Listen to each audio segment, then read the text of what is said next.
Is this Mr. Loyd, Markeith Loyd? All right, thank you. Let's go ahead and begin these first appearances. To me, bro. Sir, you're here for the charge of murder of a... There ain't no Markeith Loyd. Who are you?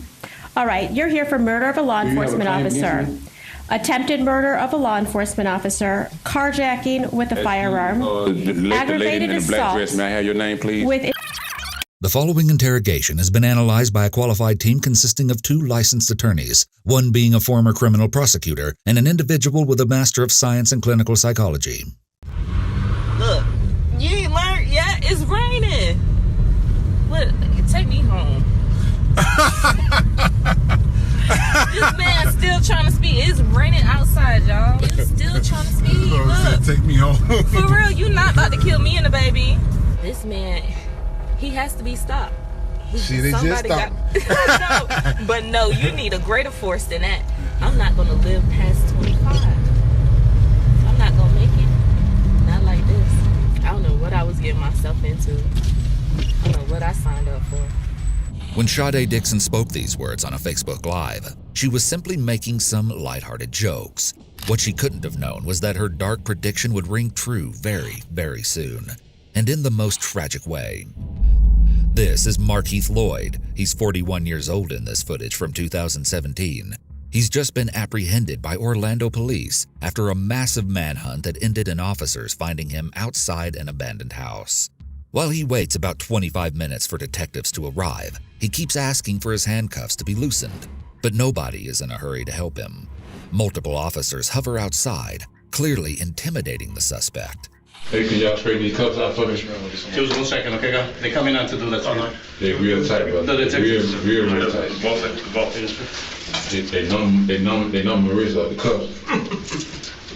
Markeith expects his complaints to be met with sympathy and proper treatment, in spite of the extreme circumstances that have led to this interrogation. What? The cuffs, they numb my wrist. They're real tight, they're crushing. Don't worry about that. I'll get the man the key right now. No, I left mine in the car. So keeps in the car. Yeah. Markeith's body language indicates physical discomfort. The longer he remains in physical discomfort, the more his mental state will be worn down. Brother, could y'all straighten these cuffs out for me, please? We getting the key. We getting the key. Right now. Excuse me, sir. Can y'all straighten this cuff out for me? Yeah, we're gonna. Anybody got that now? You still got it? No. Okay. So make sure y'all look for it. We need to. Markeith has his head down towards the table. This looks to be the result of physical pain or exhaustion. The longer they keep him waiting, the more his anticipation will build. It will also allow adrenaline to wear off and take some fight out of the suspect. Excuse me, bro. You can loosen up this right cuff for me? Yes, sir. Okay, well, give us a look. I'm gonna get it. Let me check it. Yes, sir. Come on, man, y'all. Listen, yes, sir. We're gonna take care of it, all right? We have the fire department coming to check you out and look at your injuries right now. Okay, and then we'll be able to manipulate the cuffs for you, okay, sir? At this point, Markeith has remained relatively respectful, and the officer is reciprocating by calling him sir repeatedly. This, plus his assurances that medical help is coming, are a simple technique to earn trust from the suspect. Man, could you loosen the cuff up on me, please, brother? Sir, we have a fire department that's gonna come take care of it. Where's that guy? All right. So just found his head on the ground. As Markeith continues to wait, the door is left open and various officers and deputies come by to look at the suspect. However, treating him as an object of curiosity or scorn is likely counterproductive at this point. The animal at the zoo effect is a dehumanizing tactic, which may work counter to the purposes of the interrogation later. Excuse me. Yes. You loosen up this right cuff? We're still looking for that key, man. Man, this shit killing me, bro, for real. Help you out as you can. A lot of people have commented on this footage that the officers probably could have loosened the cuffs, but chose not to deliberately. For one, this could serve to establish physical and psychological dominance, but there's another, far more personal reason. You'll soon see what that is. Good job, guys. Good job. It's awesome work. Awesome work. It's a good day. Yep, it's a great day. And Deborah's handcuffs are on him? Yep. Very nice. Very nice. I gotta bite my lip. Yeah.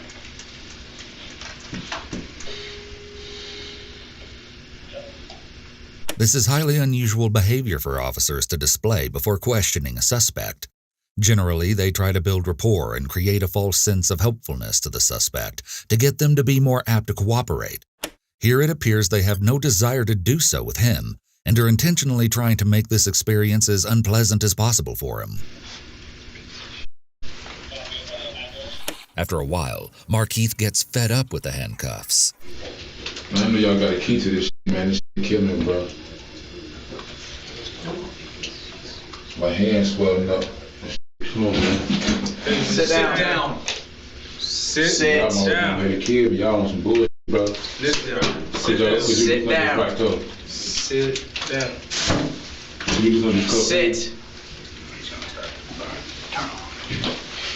Bro, this cuff up, bro. Sit down.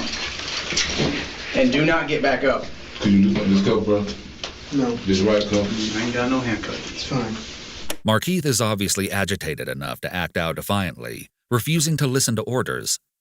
This return to a confrontational aspect is once again altering the state for the interrogation to come.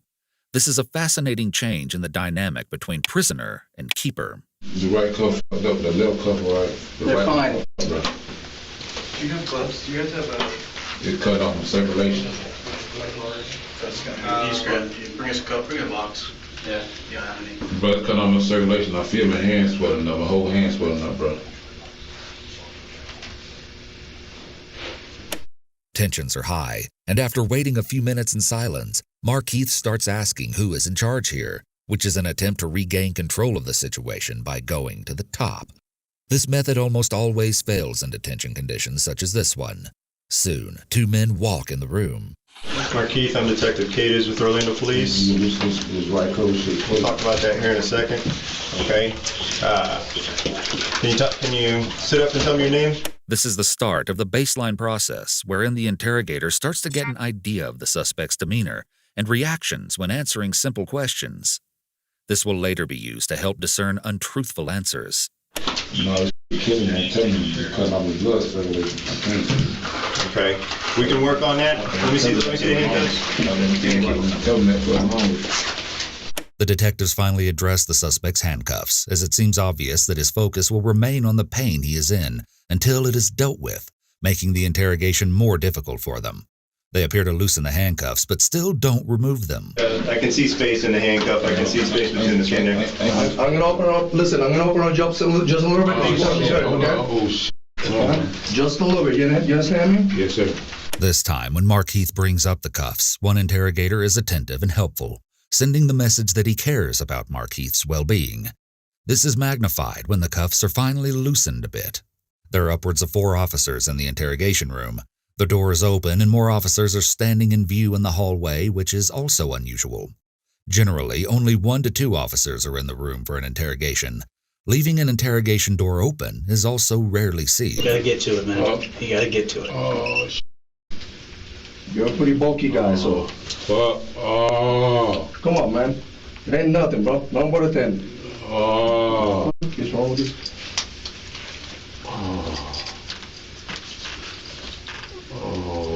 I'm with you.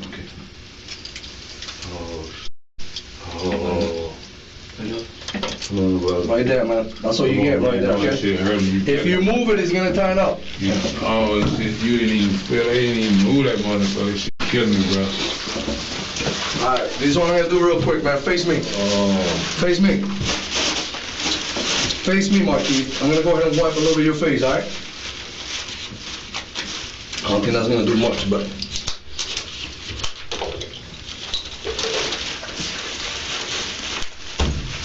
I'm only gonna do look up a little bit. Loosening Markeith's cuffs and wiping his face is done with the purpose to get him to focus on the case instead of the handcuffs and injuries and blood on his face. These actions could also be a way to exert control and dominance over him, as he is unable to wipe his own face and needs to rely on them to do so. That hurt? Alright, you good? Okay, I'm good too. I did a little bit, man. We'll get the rest in a little bit, okay? Markeith is in bad shape, with blood all over his face. He'll explain the reason for this shortly. But first, the interrogation begins. This is Detective Case 12277, reference case number 2017-11345. Date today is January 17th, 2017. Time is 19:54 hours. We're in CID interview room number 5.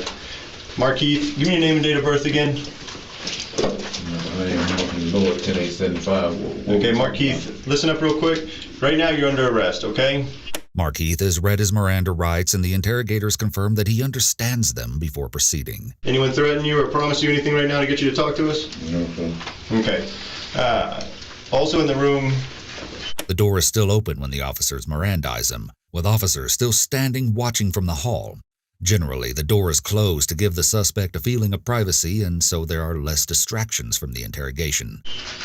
This is Detective Danny Garcia Fagan with the Orange County Sheriff's Office Homicide Unit. Okay.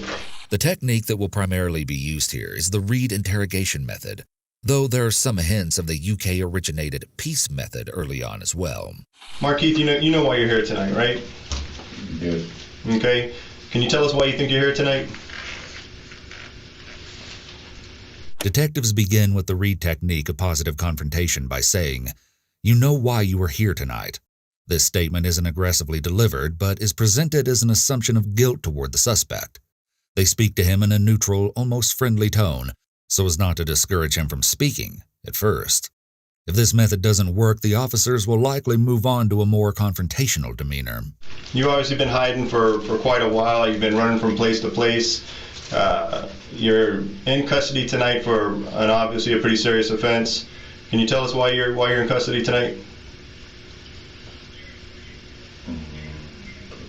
What am I in custody for? You're in custody for homicide, okay? All right. Can you tell us where you were all day today? What homicide? We'll talk about that in a second. Can you tell us where you've been today? Were you at the house all day today? The officers ask him next where he was today in order to begin to establish a timeline and get him talking. Once they get a suspect talking, it's easier to keep them talking. I don't know. You don't know? Up right now. Markeith. Okay, Markeith, just talk to us. Sit up a little bit. You're not that fucked up. You can talk. Okay? Sit up and talk to us a little bit. This is in reference to a homicide that occurred about a week ago. And you know the one we're talking about. You've been running for a reason. You've been all over the news. You're well aware of why we've been looking for you. I'm running because the news because y'all making up stories. While positive confrontation can often make suspects feel backed into a corner, Markeith is deflecting this by acting oblivious, engaging in denial and claiming fabrication of stories against him. Tell us what story we're making up and tell us why it shouldn't be believed. I just came to the house, started shooting Sade, which that's a complete lie. You just what? Which that's a complete lie. What is? That I just came to the house and shot Sade. That's a complete lie. Okay. Sade is 24-year-old Sade Dixon, a mother of 2 and Markeith's former girlfriend. They met on Facebook sometime after he was released from prison in 2014. Despite their 17-year age difference, the pair got along well for a while and were happily looking forward to a future together. But then they got into a fight. You see, Sade was pregnant. In fact, just a few days before their argument, she and Markeith had laughed and smiled with one another at a sonogram appointment. Markeith seemed excited to raise this child and support his girlfriend as they started a family together. But underneath the surface, there were a few things he wasn't happy about. Rest assured, we're going to dive way deeper into the bizarre thoughts and behavior Markeith started to exhibit. But for now, what you need to know is that the relationship started to crumble primarily because of one big thing: trust. The pair's romance would reach its breaking point in December of 2016. At this time, Sade was about 12 weeks pregnant. On the 10th, Sade moved back into her parents' home, not saying much about the falling out with Markeith, but she did reveal that he had bitten her during a fight. Her family had to take her to the doctor for a tetanus shot. 3 days later, on the 13th, Sade is at the home around 9 p.m. when Markeith shows up, and she goes outside to talk with him. An argument ensues, with Sade's brother Ronald coming outside at some point to intervene. But things quickly spiraled out of control. Sade's family heard gunshots and came outside to find Sade and Ronald lying on the ground and Markeith running towards his car. Sade received wounds that were fatal. She was shot 8 times, losing not only her life, but the life of the unborn child that she was carrying.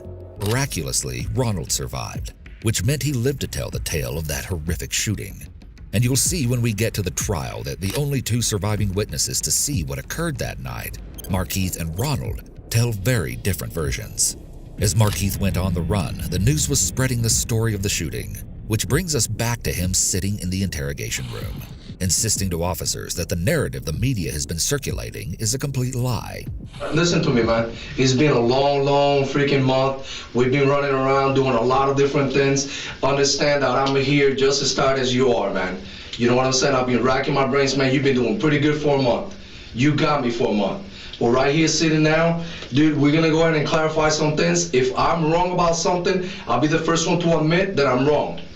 But it's up to you to clarify what's been going on. Sit up, man. I'm trying to give you some respect, man. See, in the street, it goes like this. In the street, Markeith wants respect, and he wants everybody to give it to him. And guess what? I'm going to give it to you whether you deserve it or not. The interrogator takes a clarification approach.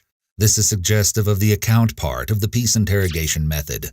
The peace interrogation method is a less confrontational interview and interrogation method than the Reid technique. The method stands for preparation and planning, engage and explain, account, closure, and evaluate, peace. Under the peace method, investigators allow a suspect to tell his or her story without interruption before presenting the suspect with any inconsistencies or contradictions between the story and other evidence. But right now, you know what I need? I need you to give me a little bit, because I deserve it. Okay? I'm here giving you all the respect in the world. How is respect? Okay, well, all I want to do is talk to you and figure something. It's police brutality, and I ain't dead. But you know what happened to Sade? That was bad too. Markeith's body language during the interrogation is very closed off. Not only is he hunched over, but he is also avoiding eye contact by keeping his gaze on the table or the wall. He's in a defensive position, almost as if he's trying to protect himself. So if you can explain to me what happened, maybe I can understand it. Because I'm looking at you like you did something wrong, and if you didn't do something wrong, then you gotta explain it to me. Man, y'all know what happened. Sade put a gun on me. Y'all know what happened. Y'all got it. Who's gonna tell me that if it ain't you? You're the only one that was there. You, Sade, Ronald, all the people. But I wasn't there. And right now, how we're gonna clarify these things is you telling me what happened. Because I don't want to guess anymore. The officer is trying to get Markeith to talk by presenting the conversation as an opportunity for him to simply explain the real story or clarify the facts to clear up any lies in the media. I want to be right. And I don't want to write the story that you tell me is your story. You control that. He shifts back to the Reid technique here. Step 3, trying to minimize suspect denials. Because you're the one that was there.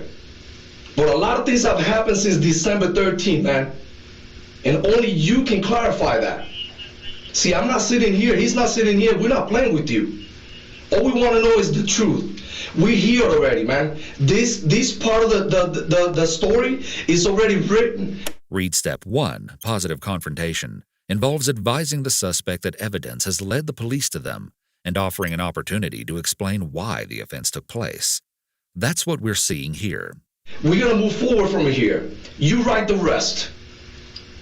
But what I don't want is for me to give you respect and for you to treat me like I'm a punk.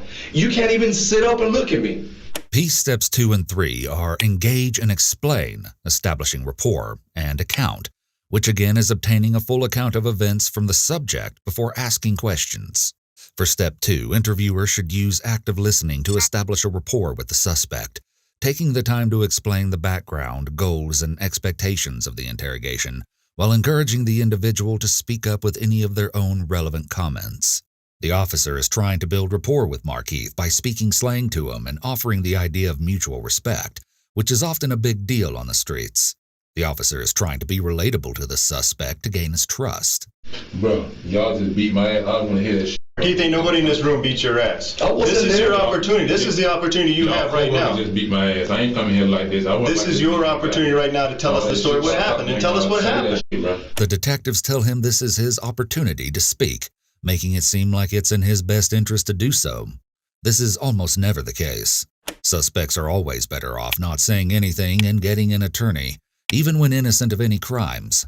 Some people think asking for an attorney makes them look guilty. This may be how it appears, but it's always the smartest decision. Okay, so right now I want to give you what you deserve. So why don't you talk to me and tell me what's up, man? You've been running for a little while. We've been talking to a lot of people, and you know it, man. Your face has been all over the TV. We're gonna stay out to get away, not fucking with nobody. So what happened with Sade? I know she got in your face. I know she said some things to you that you didn't like. The officers now use both minimizing techniques and offer him theories of justification for his actions. This is another implementation of the Reed technique and makes it seem like they understand why he reacted the way he did. I broke up with Sade. Because why? Because she was lying about smoking. Because she was pregnant with your baby and you told her to stop smoking because that's bad for the baby. She was lying about smoking. Yeah, so I know that. But tell me what else happened. Why got to the point that you had to do what you had to do? If you had to defend yourself, then you need to tell me, man. The officer throws out the suggestion of self-defense to try to see if that will elicit a confession. This is the theme development step in the Reed method, where they begin formulating a defense or justification for the suspect, so they will more readily admit to a crime thinking they have a defense. Y'all know Sade when he got a gun. Y'all got a gun. What happened downstairs? She when he got a gun, her brother ended up coming out and he jumped on me. That's how the happened. Which one, the older brother or the younger brother? Because she's got two brothers. The older brother and the younger brother got dropped out while man was outside talking, so all that about me just coming there and shooting up the place, that's what lie. That's not what's been written. That's what's been No. I'm telling you what I wrote it. I've seen it on news myself. Markeith, forget the news. The news put in there whatever they want to put in there. I'm telling you, I'm the one who wrote it. That's what they did. That's what they said. No, that's what the news are saying. They're gonna fill in the blanks. I just came to the door and started shooting Shotty. That's a fucking lie. That's not what was written. Okay, I'm telling you, I wrote it, and that's not what was written. That's what the news said. I don't care about the news. I don't work for the news. What I said was this. I said that you went there. The news prosecuted me. No, forget well, then tell the truth about what happened, and we can clear some of that stuff. If it didn't happen how they're saying it, then let's clear it. But you know what? The only person that can do that is you. Me and this detective right here, we cannot write the story for you. You can do that yourself. The interrogator goes towards Reed step 4, trying to get the suspect to acknowledge the crime. So this is the time to do it. Because I know where you've been all day. I know the answer to that. I can sit here and ask you 1,000 questions and know the answer to them, but I don't know exactly how you felt that day that you had to pull the trigger at Sade's house. Notice how the officer says, had to pull the trigger, as if Markeith had no choice. That day that you had to pull the trigger at Sade's house. This is again going on the theme of self-defense or justification. You did what you did. If you had to defend yourself, that's what it was. But you man up now and clarify for me. My challenge to you is be a man. You were a man that day to do what you had to do. Again, the officer said, had to do. You were a man that day to do what you had to do. Continuing this theme of self-defense and implying his actions were justifiable. I'm challenging you right now, be a man, okay? Be a man and tell me what happened. Because that's the only way we can clear this shit. You'll see shortly that the authorities have already done their research on Markeith's personality, as displayed through his social media. One thing they know is that his identity and reputation is a source of pride for him, so they are now going to suggest that not cooperating undermines his manhood. Forget the news. The news is not here. It's you, I, and him. That's who's here. You can see the close proximity the officers are sitting to the suspect and how they have him essentially cornered in the room by the way they're seated surrounding him. So you're going to do that? You're going to man up or what? Yeah, I'd say no. I ain't. Listen, bro. Who pulled the gun on you? Sade or her brother? We're reverting back to piece step 3, reaffirming the details of the account of the criminal behavior. Sade pulled the gun on me. When? What you mean when? When the brother came out? When? Before the brother even came out. You guys were talking outside? Yeah, we were talking outside when the younger brother got dropped off, all that. And he went inside? Come up shooting, that's a fucking lie. That's not how I wrote it. Yeah, no, and I broke up with her. If you take the check, if you check the text message. I did. I wasn't tripping off her. She the one was tripping. So I'm lying her saying I want to family with her, which I did, but we can't have what you lying. So other than that, I wasn't tripping by shit. That wasn't me. Right, so she pulled the gun on you, you had to do, what did you do? I disowned her. You took it from her? Yeah. And what did you do with her gun? I put it in my back pocket, but when her brother jumped me, I guess it had to fall out. It fall out. And when did you take your gun out? While me and him was cussing. The older brother, Ronald, right? Yeah. You know him as Ronald? The older brother, yeah. Okay. Who did you shoot first, him or her? This is a very loaded question. It presumes that Markeith shot both Shade and her brother, and so he needs to be very careful answering it, as it would be easy to get trapped into affirming he committed the crime. Markeith seems to catch on to this, though. Man. Him? Because he was on you? They know what's going on. I talked to my lawyer because y'all just beat me up, but you want me to talk to you, though. The suspect has invoked his right to an attorney, and at this point the interview should have stopped until his lawyer arrived. Any statements he made after stating he wants an attorney would potentially be inadmissible. If he voluntarily begins speaking again, the best approach is to re-Mirandize him to clarify he is again waiving his rights after invoking them. Markeith, I wasn't there. I'm here. I asked for somebody to find you. They ain't had no business. I ain't got no problem talking. I ain't trying to hide shit out my did. And I'm not disrespecting you either. Am I treating you with respect? It was events that went along before that. I ain't just do no shit like that. Okay, so fast forward, man. Fast forward. We go through all this stuff. You do what you do. Whatever happened. I'm over here f***ed up. What you mean fast forward? No, I'm fast forwarding to last week, 10 days ago. Markeith, we got to know what happened, okay? We got a grieving family here for a police officer. They want to know what happened. They deserve to know what happened. The interrogator refers to the grieving family in an attempt to play the morality and conscience cards on the suspect. The police officer that the detective mentioned is Lieutenant Deborah Clayton, 42. This brings us to the second half of Markeith's interrogation. If you were wondering why the tensions between Markeith and law enforcement have been especially high, well, it's all about to become crystal clear. After Markeith fled the scene of Shade and Ronald's shooting, police were working anxiously to track him down. But for a long time, they had no luck. Markeith had somehow managed to slip out of their grasp, and for all they knew, he could be anywhere at this point. Christmas comes and goes, the holiday only a reminder to Shade's loved ones of the happy times they were excited to spend with her, but now will never have the chance to. And then, on January 9th, 2017, at around 6:45 a.m., Markeith walks into a local Walmart. While inside, he approaches a plainclothes loss prevention officer and asks if the store has a restroom other than the one at the front of the store. This was a red flag for the officer, as he suspected Markeith might be trying to conceal something in the bathroom. More than that, he observed that Markeith seemed to be tiptoeing and acting secretive. For someone on the run from the law like Markeith, it seems pretty risky to show your face in such a public and busy store, but maybe he was just desperate and running out of supplies. Maybe he figured that such an early morning visit would be safe, that he could get in and get out without any trouble. What he didn't bet on, however, was Orlando Police Lieutenant Deborah Clayton entering the store just 15 minutes after he did. As both parties did their shopping, they actually crossed paths a few times.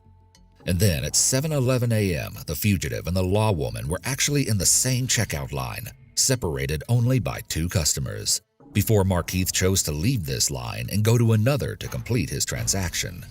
Up to this point, nobody seemed to have any idea of Markeith's identity, although I'm sure he must have been nervous to be so close to an officer. Clayton finished paying for her groceries and walked out of the store, and I can imagine Markeith breathed a sigh of relief that she hadn't recognized him. But this was just the calm before the storm. Another woman in the store had noticed that there was no cashier working one of the lines, and so she went to customer service to get an employee. As the two return, she notices that a man has since started waiting in that very line, and so she walks up to politely explain that she had been there first. But as soon as she lays eyes on Markeith's face, her pulse begins to race. She recognizes his true identity. Coincidentally, her cousin had apparently been married to Markeith, and although she herself hadn't spoken to the man before, she knows exactly who he is. Not only did she have that personal connection with Markeith, having seen him through Facebook pictures and videos, but by this point he had also been publicly named as a suspect in Shade's murder, and a news release had listed him as armed and dangerous. Shade's parents had even hosted a press conference outside their home to beg the community for help in finding their daughter's killer. As the harrowing realization dawns upon the woman, she snaps her head back down, saying to herself, "Oh that's him." The lady tried to keep calm while exiting the store, but as soon as she was out the door, she spotted Lieutenant Clayton and ran towards her where she was still putting her groceries into her car. The woman frantically alerted Deborah. "Ma'am, there's Markeith Loyd in the store. Y'all are out looking for him for murdering his pregnant girlfriend." Totally caught off guard, but determined to spring into action, Clayton radioed in for backup as Markeith made his way out of the Walmart. Within the next about 10 seconds, other shoppers were running and ducking for cover. What we know about what happened here comes from multiple witness accounts. They say Clayton approached Markeith as he was leaving the store and told him to stop and to get on the ground. They claim that Markeith went like he was going to run and then turned around and pulled his gun out. Clayton made one final radio transmission. Foot pursuit, and then officers on the other end heard 3 gunshots followed by complete silence. About 1 minute later, they received a call that an officer was down. One Walmart employee claims to have witnessed the entire scene. She says she had just clocked out when she noticed the concerned shopper approaching Lieutenant Clayton about Markeith's presence. She could do nothing but watch as the situation intensified in the blink of an eye. She says she found herself sitting by Clayton's side and praying for her as she bled out on the ground from 4 gunshot wounds. This employee alleges that Markeith walked up to Clayton after she fell and shot her some more, even though she laments he could have fled after landing a bullet in her hip. This witness later lamented, "He wanted to finish her off. He just has hatred in his heart. I'm sorry." According to this woman, Markeith calmly turned around, walked to his car, started it up, and took off as Clayton lay taking her final breaths. Additional officers arrived within 28 seconds, but it was too late. Clayton was down and Markeith was gone. You know Sergeant Clayton was good people, okay? I don't know her. You know what she is. Once it's revealed that Markeith shot and killed a fellow officer, the earlier behavior of the officers makes sense. Police form a brotherhood or sisterhood with each other, and when one of them is shot, the case is personal to them. Conversely, cop killers are often looked up to on the streets and in prison. You guys went to the same school. You guys came from the same neighborhood. You know she was good people. Tell us what happened with her. Did she draw down on you first? What happened? Y'all know she drew down on me first. The interrogator returns to trying to get Markeith's account of events as per piece step 3. No, we don't. You're the only one there. Tell us what happened. Man, y'all know she draw down, and did she fire the first shot at you? The officers propose that the sergeant drew down on him first to get him to discuss the shooting and give him a false sense of justification for his actions. Y'all know she draw down on me first. Why is she shooting at you? In front of everybody. That wasn't professional. If I was police officer, I'd have sat back and got, she started calling back up. I'd have waited down and followed the guy in the car, see what car he got in. That shit was dangerous for everybody. Markeith is trying to shift blame from himself onto Lieutenant Clayton when he says that she should have waited for backup and that she wasn't being professional. He's failing to take responsibility for his actions. So she came at you? I mean, we don't know this. This is why we need you to tell us. She came at me. For what? What'd she do when she came at you? Pulled a gun on me. Y'all know she came at me. Okay, we didn't know that she pulled a gun first. This is what kind of stuff we need to know. CPR was performed on the fallen officer, and she was quickly transported to the hospital. About 5 minutes later, the Orange County Sheriff's Office captain sees a vehicle matching the description of Markeith's and follows it into an apartment complex, where Markeith allegedly steps out of the dark car and fires 2 shots towards the officer's unmarked Ford Explorer. Nobody was harmed, but 3 minutes later, a man called 911 to report that a man believed to be Markeith had carjacked him at gunpoint and then driven his vehicle through a fence. 10 minutes after that call, Clayton was pronounced dead. After 17 years in service at the Orlando Police Department, her career came down to those pivotal few seconds where her life was tragically cut short far too soon. Unfortunately, before the Orlando PD had even had time to process their beloved comrade's passing, there would be yet another casualty in this hunt. When just before 10 a.m., a motorcycle deputy responding to the search for Markeith was fatally struck by a van. That morning, 17 schools in the county were placed on lockdown as the chaos unfolded. A news conference is held alerting the public of the deaths and the search for Markeith. One sheriff calls the day one of the worst in his career, and the award for information leading to Markeith's arrest is increased to $60,000. Authorities focus their search on an apartment complex called Brookside, employing a heavy force of police officers and even armed SWAT members. But eventually, they have to call it off and let residents back into their homes as Markeith is nowhere to be found. It turns out that Markeith was very active on his internet accounts, often sharing updates of his daily life, including a Facebook Live video in November with Sade, where the couple rubbed her pregnant belly and talked about the baby kicking. The pair posted lots of videos together, documenting trips to the mall, OBGYN visits, or home cooking sessions. But the inflammatory statuses that the detectives are most interested in include one from 2 weeks before Sade's death. when Markeith posted, "Goals to be on America's Most Wanted." He also shared another update just a couple of days before Sade would die at his hands. This one read, "Orlando, Florida, when you talk about street legends, mention me." The couple also broadcasted a Facebook live stream where Sade recorded as the two were pulled over in a traffic stop.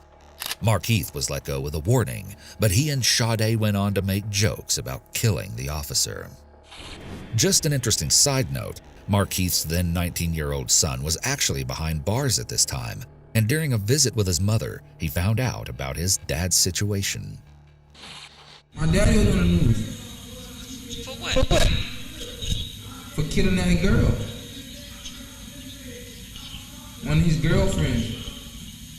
The police too? He killed the police too? Yesterday. Yesterday? I knew he was gonna start doing that. Where? Walmart. He got away? Yes. Figured that too. He just can't kill people police in Walmart. He gotta do it smarter than that. Smart push. No smart way to get that strap. Love your enemies, all type of stuff. Yeah, you had to break that curse. You was alright till you started dealing with that. I got kicked out of school when he got out of jail and everything. I ain't gonna blame him for that.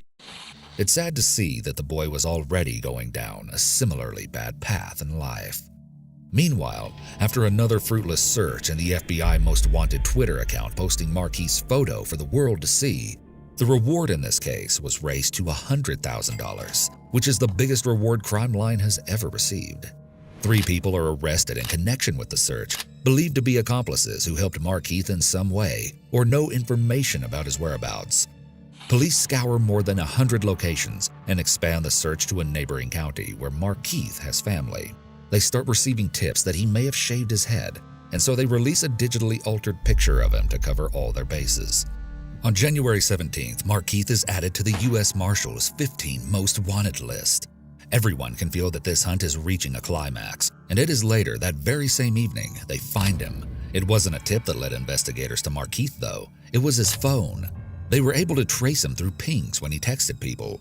He's all alone at an abandoned house in Carver Shores. Police aren't sure how long he was hiding out there. When they first arrive, Markeith tries to sneak out through a sliding glass door, but is met with Orlando police officers. He was observed dropping 2 handguns from the window as commanded by law enforcement.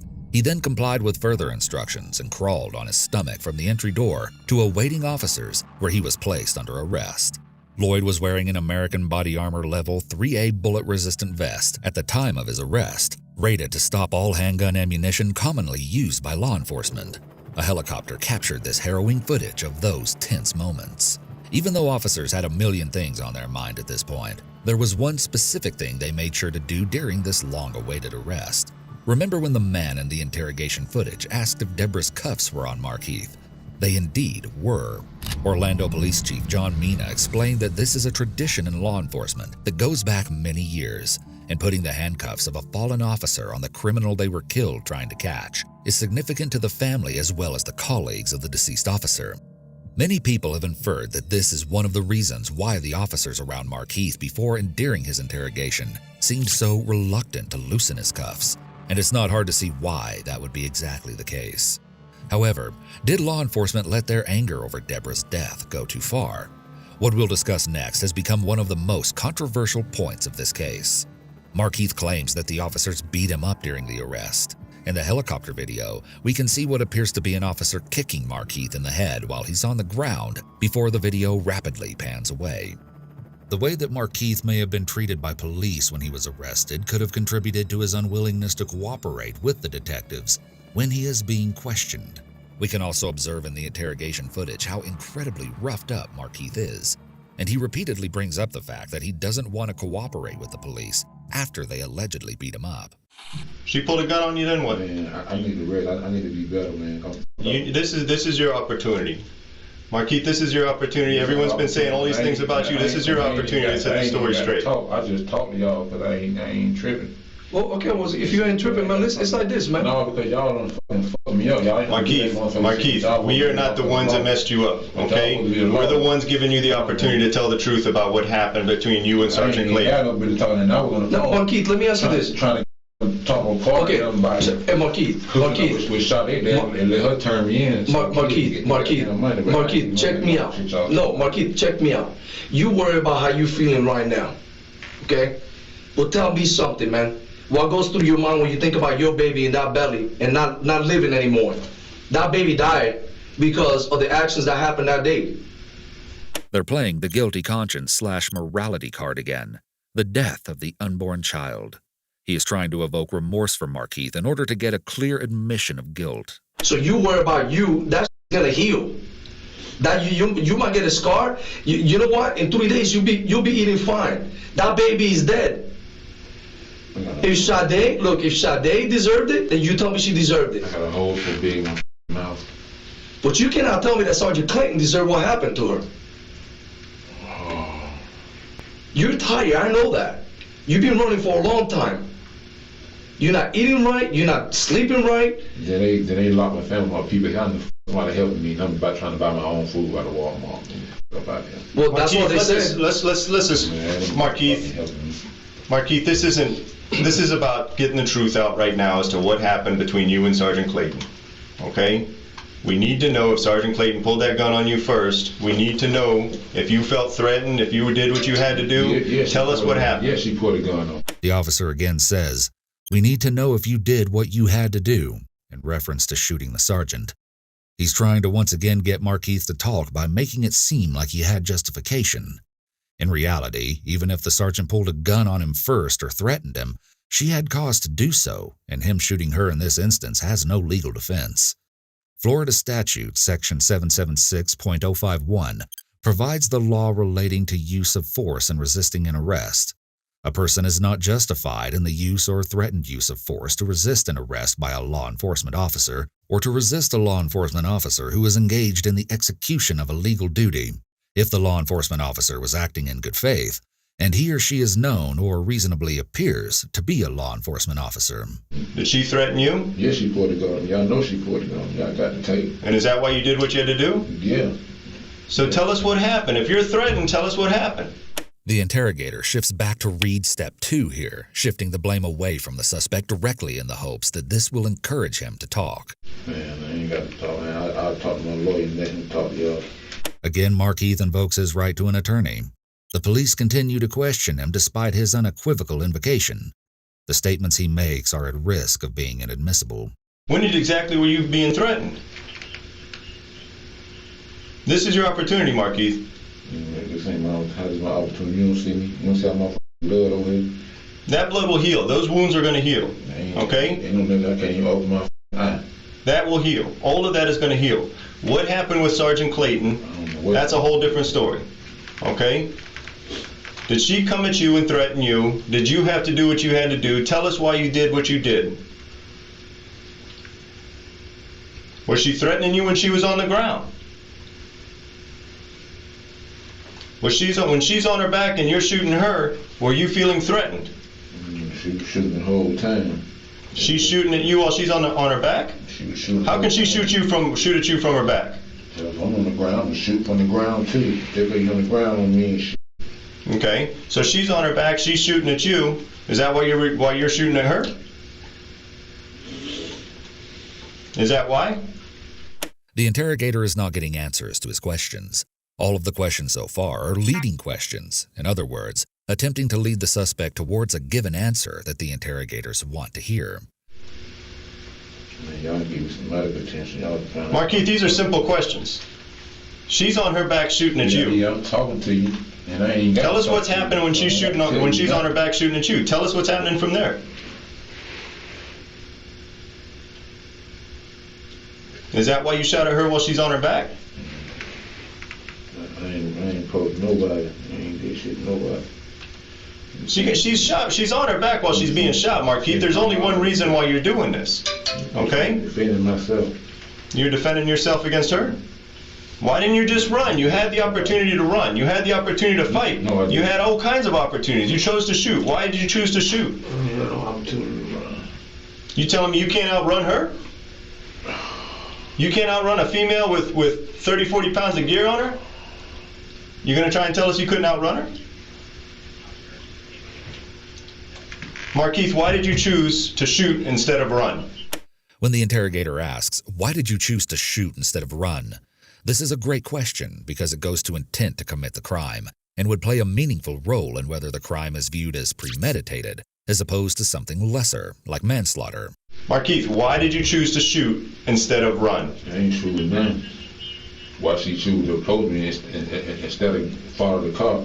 When people standing out, she put all on. What difference would it have made whether she approaches you or 10 police officers shoot you? Because it would have made a difference because the car would have been surrounded and the situation could have came out. You saying you can't help yourself and that's why you had to shoot?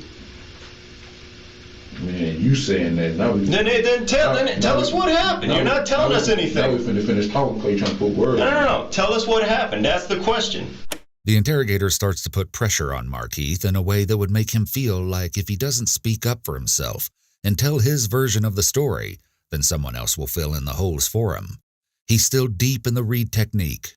Markeith doesn't budge. Man, y'all give me some. She came to talk to you. You pulled a gun. You had the opportunity. Then tell us. We don't know. That's a damn lie. Then tell us what happened. I gotta tell you because now you're trying to put words in my goddamn I'm trying to ask you to put your own words out there. I ain't trying to put words in my mouth. Just like you chose to shoot, just instead of run, just like you chose to shoot instead of fight. You obviously can't run, you can't shoot, you can't fight. All right, well, what you talking for then? Then tell us what happened, Markeith. You say the insult, brother. All right, Markeith, let me ask you this, man. Look, okay, we're gonna get you medical attention. Call me. Get medical attention, okay? It doesn't appear that the interrogator is actually motioning to any real people back there. Likely, he is just faking it to appease Markeith. All right. Start me from the morning. What happened from the morning? As soon as you went in there, hear me out. As soon as you went in there to buy your food, what happened? Tell me your story in your own words, from the beginning to the end. And then we don't have to put any words in your mouth. The officer tries once again to establish trust and a timeline here and gives the suspect a chance to start from the beginning, to tell them what happened in his own words. Markeith, you went to Walmart. All y'all been doing is lying. I ain't trying to talk. All y'all been doing is lying. Y'all a lot of people talking about they help me. How the fuck they helping me? I'm in Walmart buying my own damn food. Tell your story then. You went to buy your own food? Because y'all know they went because y'all made up something. Then you tell me the story. Y'all making up shit, bro. I don't have to make up anything if you tell me the story. Markeith, we either hear it from you or we hear it from the people that saw what you did. We hear it from you, or we have to just basically see what the video says. All that's saying one thing. Here's your opportunity to say what happened. Where are you coming from? I need medical attention. Medical attention is coming. I can't open my eye. Ain't no medical attention coming because y'all bullshit. Why they can't yet? The officers display their true disdain for the suspect here and clearly aren't concerned whatsoever about his physical well-being. This is not surprising, knowing that he shot one of their own, and also because the injuries were sustained while being arrested by their colleagues. Y'all been saying that. Come on, man. You don't need to open your eyes, Markeith. You need to open your mouth. No. Okay? You get the fuck out my motherfucking face. Going about your business. I don't need to open my eye. I ain't open my mouth. What do you think you talking to, brother? The pushy and straightforward approach got a rise out of Markeith. But will it get detectives any closer to their goal? Markeith, this is the opportunity that we're talking about. This is the interaction you obviously had with Sergeant Clayton. Sergeant Clayton attempted to do the right thing with you, and you chose to do what you did. Go on about your business, brother. She tried to do the right thing. You did what you did. You said what you want to say. Go on about your business, brother. Until we hear different, we gotta go with what everyone's telling us. We gotta see that basically you gunned her down for no reason. You gunned down a police officer because basically you're too scared to run. Don't know about your business, brother. In this case, it seems that provoking Markeith has only caused him to shut down completely. The interrogator reverts back to read step 1. Until we hear different from you, that's the only option we see out there. We see you gunning down a police officer while she's on her back. Tell us something different. What did you shoot at the other police officer over there when you ran from your car? Markeith, man, I'm trying to give you the respect that you probably don't ever deserve. The interrogator continues to refer to treating the suspect with respect. This is a falsehood, as there is probably no medical support coming at this point. The appeal is to respect, manhood, to gain the trust of the suspect. However, as you'll see, this backfires shortly. Why don't you just tell me, bro? How I don't deserve him. I'm a man just like you. Well, then treat me like it, man. I'm treating you like a man, but you're not treating me like a man. You're not even looking at me, man. You can't even talk to me, bro. Talk to me, man. You know what your fellow officers did? Come on, man, get the fuck out of here. That bullshit. My mother can't look at you. Give me some medical attention. It's coming, bro. I already asked for it. It's coming. She ain't came yet. It's coming. Markeith, why did you shoot at the other officer? What did he do to you to make you shoot at him? Did he come at you wrong too? I mean, you gotta tell me something, man.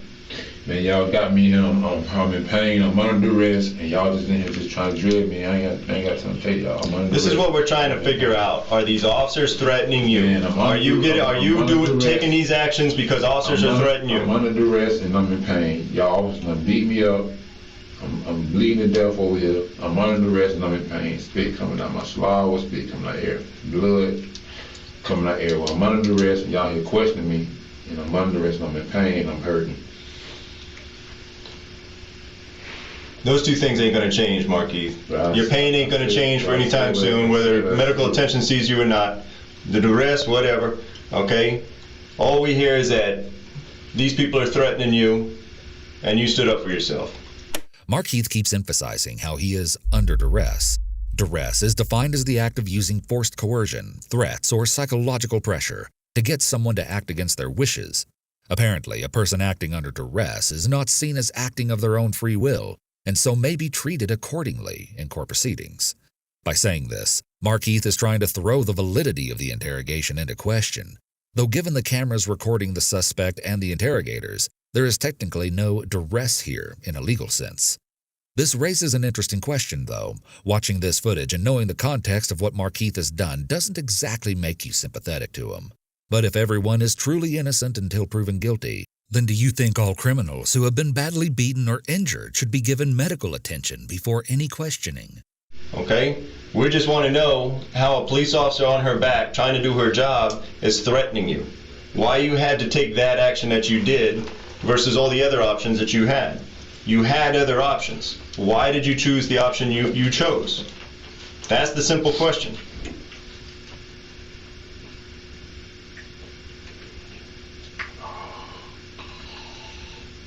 Can you tell us if the deputy was threatening you at the Highland Oaks? Can you tell us why you had to shoot at him?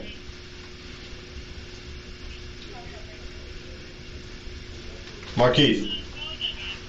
Tactics so far haven't been working, and so the interrogators will now try to rile Markeith up. You've led nothing but a gutless life, man. You've shot at all your women. Sade ain't the first woman you shot, okay? You've had a gutless life. This is your one opportunity to show some sort of, show that you're a man. You know what's funny? You know what's funny? I'm gonna use your words, Markeith. I'm gonna use your words, and you listen to me real carefully, man. You know what you said? You wanted to be America's Most Wanted. Leaning in towards the suspect makes the contact more intimate and less avoidable by closing the distance. You were legendary. Yeah. No, I'm talking to you man to man right now. You know what a legendary motherfucker does? He freaking steps on his 2 feet and he freaking stands up and says, "This is what I did." You want people to respect you and fear you. Cause I was just on the motherfucking phone telling the woman called that I was gonna get shot. They dead and they turn me in so they can get the reward. Yeah, okay. Well, you know that's after the fact. Although attacking Markeith's character has spurred him to talk and defend himself, he's still not giving the information they're looking for.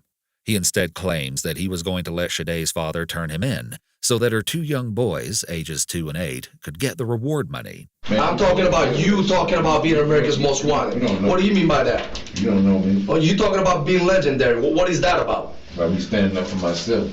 Standing up for yourself? Anything. Y'all police killing our kids with their hands up. Mm-hmm.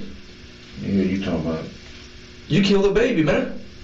Police killing our kids with their hands up. You killed a baby. That wasn't me. You killed a baby. So don't even judge me on that. That wasn't me. That wasn't you. No. Oh, that's legendary. That's a real man. That wasn't even meant to happen. That was meant to happen, but it happened. No, it wasn't meant to happen. But it happened. Yeah, but I ain't jumping on nobody. Huh? I ain't jumping on nobody. Somebody jumped on me. Somebody jumped on you. You're a grown-ass man. We're talking about a baby, 3-month-old baby, in the belly. Ain't talking about no baby, because there wasn't no baby that jumped on me. So what you talking about? I'm talking about the baby you killed, man. All right, brother. You see what I'm saying? So it's okay for you to talk tough, but when I talk tough to you, you want to backpedal, man. And you ain't talking tough. You just trying to talk to get me to talk, but I ain't trying to. I ain't trying to get you to talk, man. You either tell the truth or you don't, man, because your word is your bond. Markeith clearly has experience with law enforcement and, on some level, understands the tactics the officers are using. He appears to know that talking to them is not in his best interest. Neither party has respect for the other, nor does either want to help the other in any way. You either act like grown-ass man right now, or you put your head between your knees, man. You got two options, bro. You got two options. Because I'm not the one sending you a coward for killing a woman with a baby in her belly. I'm not the one saying that. Your people are saying that. The interrogator is slipping into read step 5. This step comes into play when a suspect becomes distracted or withdrawn, often by ruminating on their potential punishment, and starts to tune out instead of focusing their attention on the interrogator's desired topic. He's trying to keep Markeith receptive to the conversation. Markeith then gets quiet, but offers no emotional reaction of note. Interestingly, the interrogator does not really pose the alternative use in read step 7. This would entail presenting two choices for why the crime was committed, both assuming his guilt, but one being more justifiable and understandable. Many suspects believe that latching on to the more morally acceptable answer will result in a less harsh punishment. But the truth is that both options are incriminating. You ran for 30 days plus, but we found you. So at the end, you weren't that smart after all. But you know what, Markeith? You know what, Markeith? You done your time, man. You done a long, long time. You know the system in and out. And you get to live for as long as you want to live. When God says this is your last day, that's your last day. But Sergeant Clayton didn't have that opportunity because you made that choice for her. Sade and that baby, they didn't have that opportunity because you made that choice for them. Luckily, her brother lived. I ain't made. Bro, your actions, man. I'm talking about your actions. And then you run because you don't want to face reality, bro. I ain't gonna get no motherfucking guns. I ain't made shit. I ain't jumping nobody. I ain't made shit so you can kill that.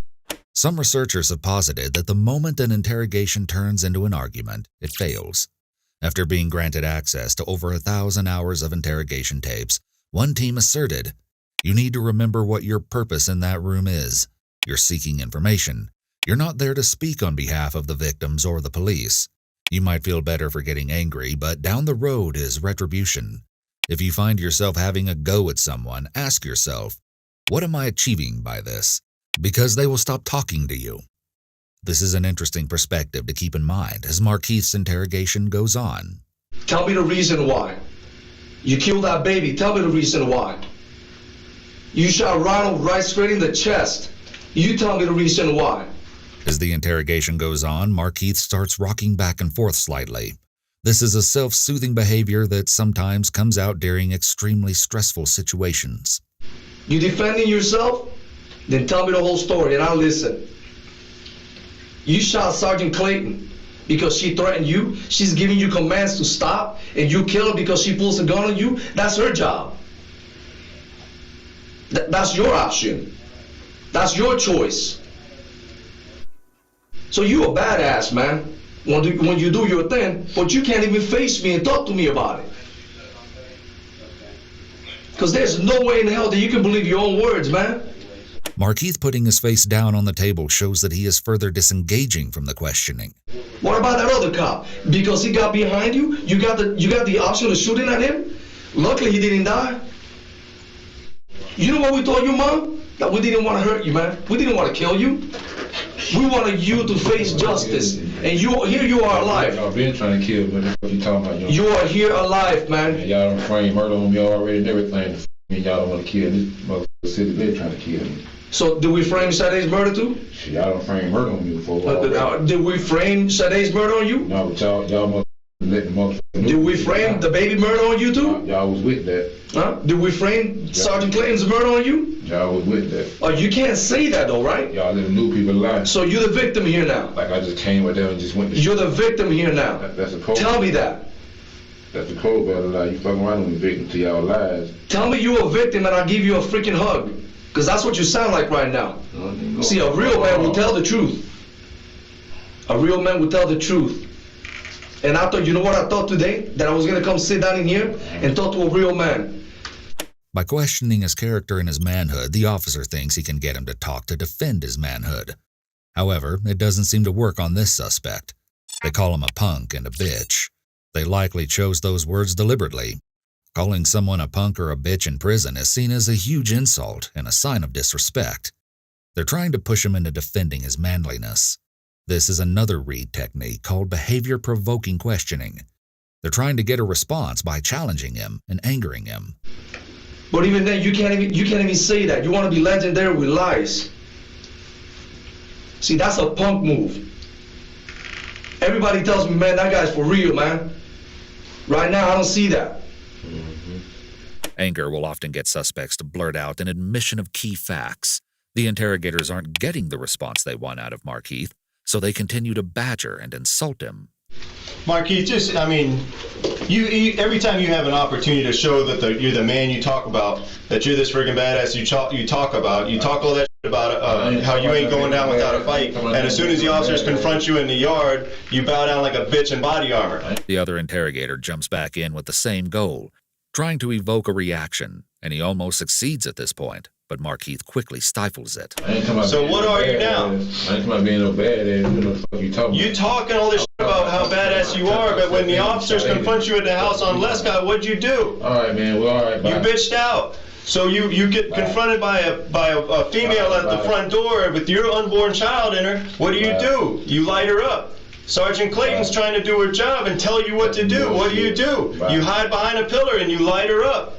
Because you a bitch in body armor. Yeah. Come out and say what happened. Yeah. You running around talking shit on social media, saying this and jibber jabber and that. Here's your opportunity to talk about yourself. Say what happened. Like bitches and all that shit that I ain't never disrespecting. I ain't gonna let you disrespect me. What you want us to do? You sitting there looking down, bleeding. You sitting down there. We're giving you ample opportunity to say what you need to say to speak the truth. And what do you do? What opportunity do you take?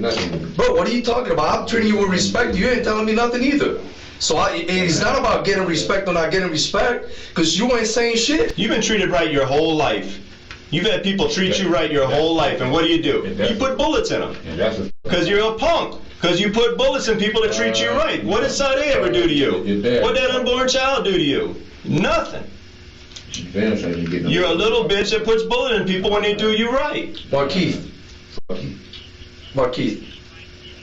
Markeith, tell me something, man. Ain't no more rap. All right, check these out. What do I tell Sade's mom? Hey, last thing I'm going to ask you, man. I'm going to ask you this. What do I tell Sade's mom? Do I tell her that you're sorry, that you said you don't care, that it's her fault that she's dead? What do you want me to tell her? No rap. Huh? You were going to call her parents to call so they can turn you in and get money or whatever. No, I was going to call her father.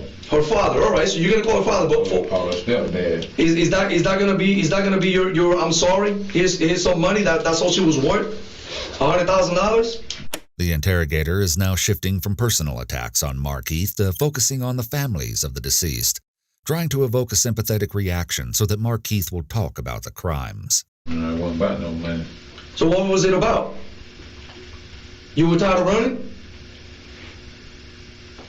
All I need to know is, what do I tell these people? You know, another deputy going out there to help out after you kill Sergeant Clayton, die. What do I tell his parents? That it was in vain? That these people died for no reason? What do I tell them? Because to me it's more important what the family has to hear coming from you. Because I don't think you're ever going to say sorry to them face to face. So why don't you just let me do that? Why don't you just tell Sade's mom tell her stepfather, her father, whoever, this is what it is, and I'll go tell them. And you tell me, and we'll go tell Sergeant Clinton's family, this is what it is. I mean, if you're sorry about it. That's a simple question, Markeith. Are you sorry about it? Are you sorry it went down like it did? Is that what you wanted all along? Is that what did you walk into the Walmart that day to say, I'm going to kill the first police officer that says shit to me? Is that what you walked in there thinking? You obviously didn't want to die. That's why you're wearing body armor, right? So it was all about you. That's a little selfish to me. You should have stood there and said, hey man, come get me. This is where I'm at. If that's what you wanted, if you wanted to fight. See, you're not the type of man to hide. I know that. But you know what? The last 30 days, you proved me wrong. You proved me wrong. Because your whole life, you do what you want to do. Yeah, you spent some time in prison. That was a small price to pay for all the shit you done in your life, and you know it. And you stupid motherfucker, I ain't did shit in my life, so you can shut your damn mouth. I ain't never did shit. I ain't never had a felony tie with a predator. The fuck you talking about? Now you just rapping. It's unclear which insult specifically triggered Markeith to become confrontational here, but the interrogator will latch onto this opportunity and start plugging into it to evoke more from Markeith, if possible. I'm just rapping? Yeah, because I ain't never get in trouble. You just rapping. I'm just rapping? Yeah, you just rapping. So one day you decided to go and freaking shoot Sade. Oh, I'm sorry. Hold on. Let me see. Oh, she came at you with a gun. But you don't want to tell me the whole story. Oh, wait a minute. Sergeant Clinton, the same thing. She came at you with a fucking gun, right? Oh, you're a fucking victim every time. But every time you decide to pull up a gun, no. I'm giving you respect, man. I'm giving you respect. It's not about rap. It's not about rap. See, you don't want to hear it. That's why you're telling me to be quiet. Because for the first time in your life, a man just like you stands right in front of your face and tells you the truth. Because in the street, you say what you want, and motherfuckers don't do shit because they scare you. I'm not scared of you. I'm telling you the truth, and you can't handle that. You cannot handle it. Because a grown-ass man like you, Miggy, is telling you the truth to your face, and you can't even talk. You want a little freaking Band-Aid on your face.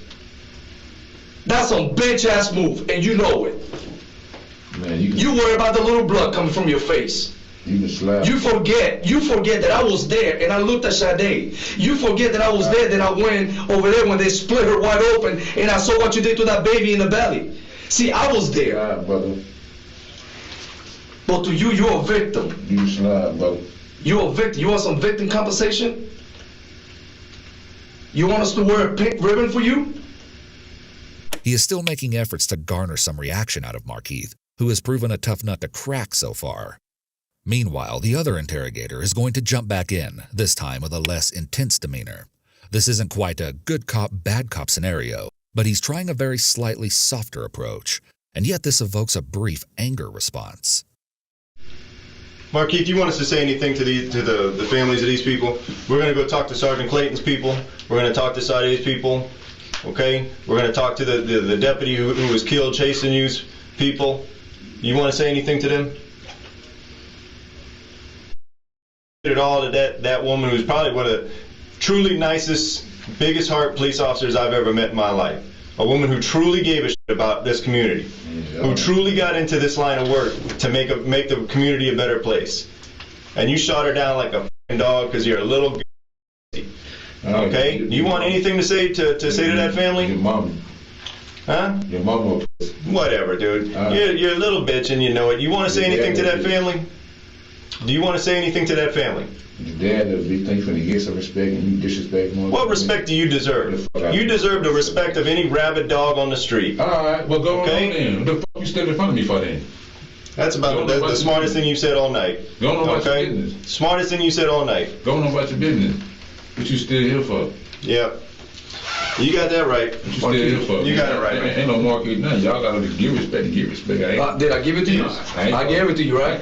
I gave it to you. I talked to you like a man. I talked to you like a man. Let me ask you something. Did I disrespect you? Did I disrespect you? Yeah, both of y'all. How did I disrespect you? Yeah, you can call me saying shit too. Because I told you the truth to your face. I didn't call you no names. You don't want to hear the truth. I didn't call you no names. You know what I did? I told you the truth. I told you the truth. But man to man, if you're not going to freaking tell me the truth, if you're not going to talk to me like a man, then tell me that. Tell me, man, I can't do it. I cannot talk to you like him and you say it. The officer is linking his unwillingness to talk man to man to him being a punk and a bitch to try to once again invoke behavior and get him to talk to prove the officer wrong and that he is a real man. This approach isn't working. Markeith seems to have no real concern for anything they're saying and still seems focused on his medical needs and the fact that the cops allegedly roughed him up upon arrest. I got a hole in my mouth. Y'all talking about others. Sade had a bunch of them in her body too. And so did that baby. And so did Sergeant Clayton. You want to compare holes? We can compare holes. Yours are going to heal, okay? Your wounds are going to heal. You're going to be fine, okay? I read something you put on freaking Facebook. You talk about love and God first and family this and family that. That's a load of shit there. You know, I look at it, you man, this guy can be the nicest guy one day and the opposite the next. See, I think about, damn, you know, sometimes I get pissed off, man. By sharing some information about himself, the detective is trying to relate to Markeith and build rapport so that Markeith will be more likely to cooperate with the questioning. Sometimes I want to say some things to my woman. Sometimes I want to say some things to my kids. Sometimes I want to say things to the people I work with. You know what?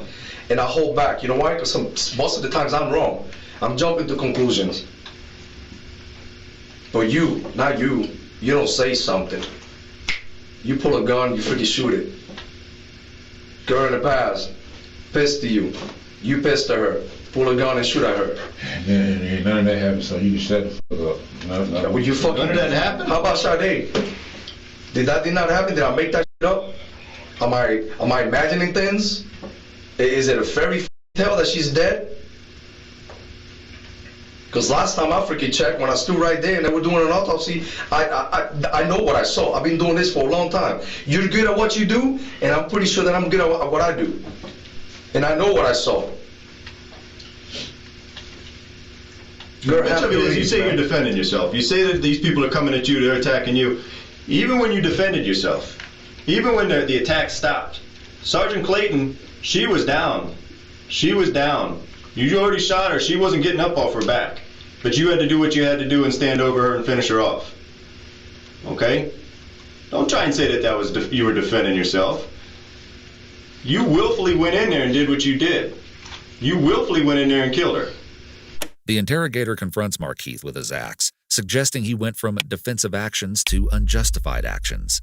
The witness who sat beside Deborah in her last moments would later claim that it looked like Markeith was trying to unload his gun on her and get rid of her like it was something personal. She alleges that Markeith continued to shoot the officer while she was down, and that she could only watch as Deborah's body jumped off the ground from the bullets. So, in truth, all the acts were unjustified, but by drawing the line, the interrogator is trying to get Markeith to justify or explain his account of events. You had all kinds of options. Starting with the second she walked out the door trying to do her job, you had all kinds of options that did not involve doing what you did. And the best option was for her to fall back and watch the curtain, all that.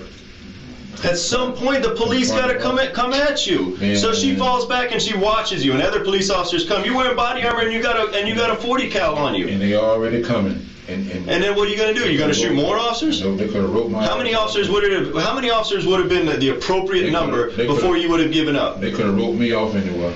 And then what? Yeah, they could have wrote me off anyway. How many officers would it have taken to stop you? Since one is not enough. They chased you. You had that opportunity.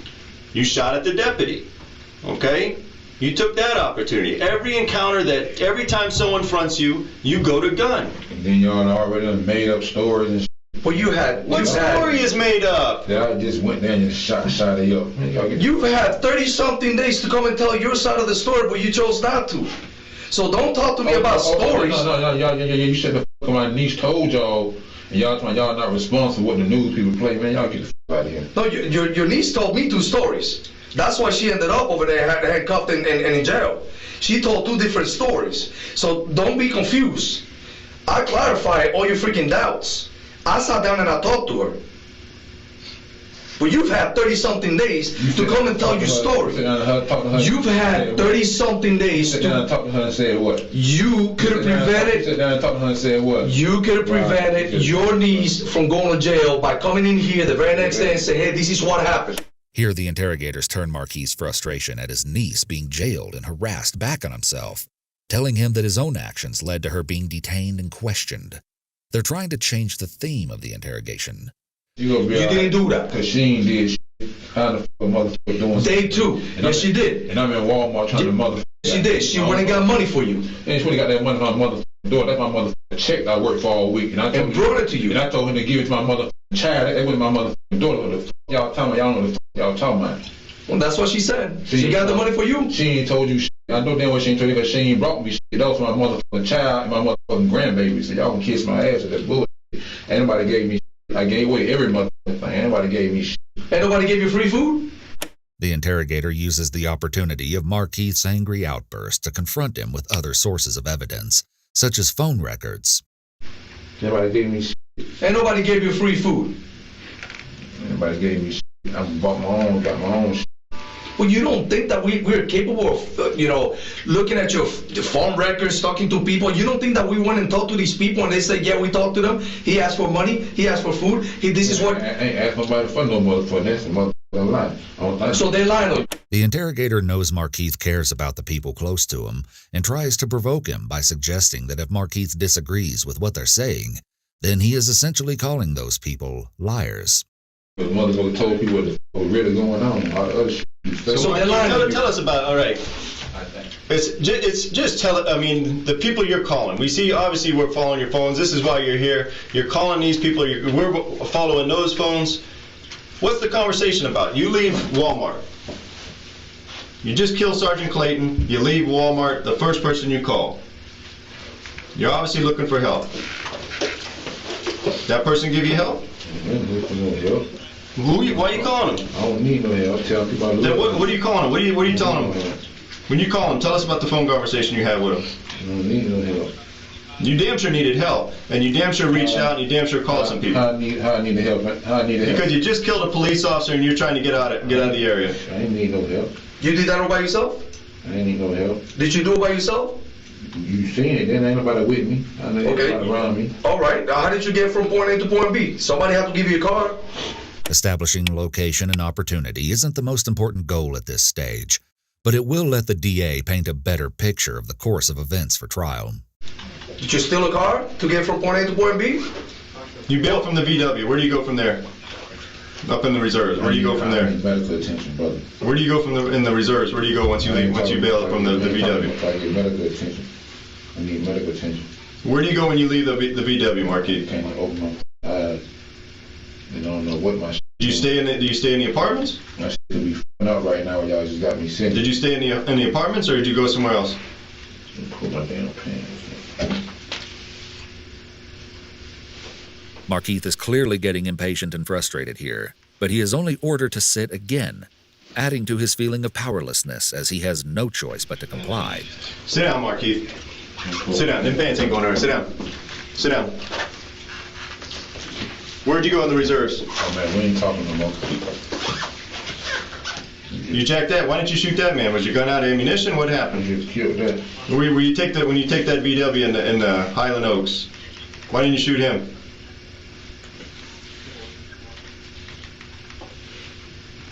Why didn't you shoot the guy in Highland Oaks?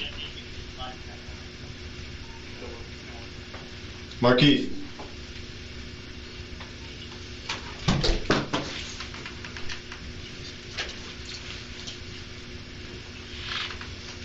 You done talking? The interrogator gives his partner a look and a shrug. Hard to read this, but it could suggest that they feel they are making no progress. We'll watch for a change in tactics.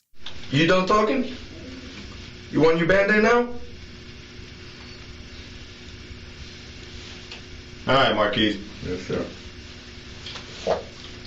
I'll tell you what, man.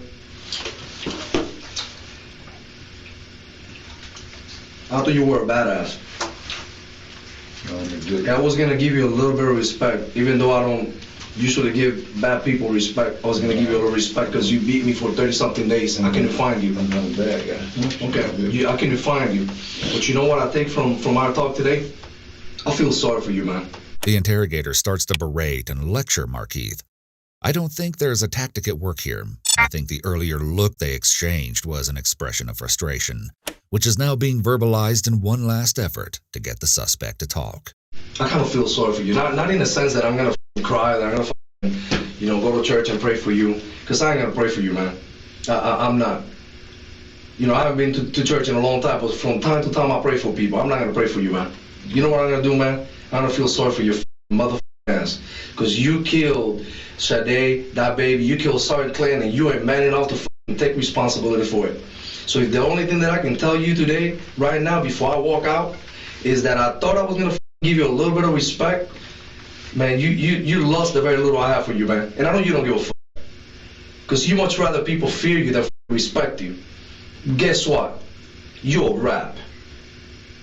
You're a rap. You nothing. In the street, you're nothing anymore. You're nothing but a sorry ass story.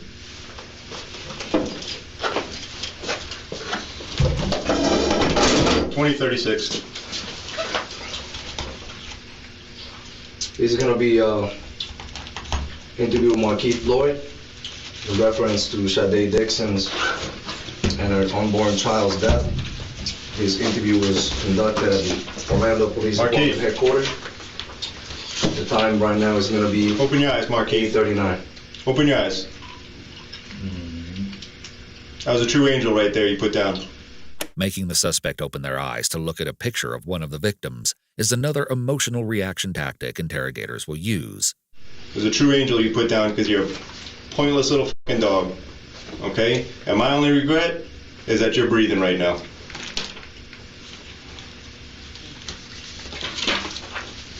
You get what you got coming. Legendary. I thought you were really gonna put up a fight. I don't fear nothing. You don't fear nothing. You know what? Beat this case. Meet me in the street. Beat the case. That's what you gotta do. Beat the case. Beat the case. Because there will be another day. And you know what next time is gonna happen? It's not gonna be Sergeant Clayton. It's gonna be somebody like me. The officers end the interview in frustration when all the different tactics they tried get them nowhere with Markeith. This is not a case that a confession is necessary evidence. They have eyewitness accounts of both shootings. You just rapping. Yeah, I'm just rapping. You a f***ing rap. You had the opportunity to do that. You had opportunities to do all that you talked about. You had all kinds of opportunities to talk about. And what'd you do? You crawled out on your hands and knees. You know what you are. You'll get your bologna sandwich later. And now.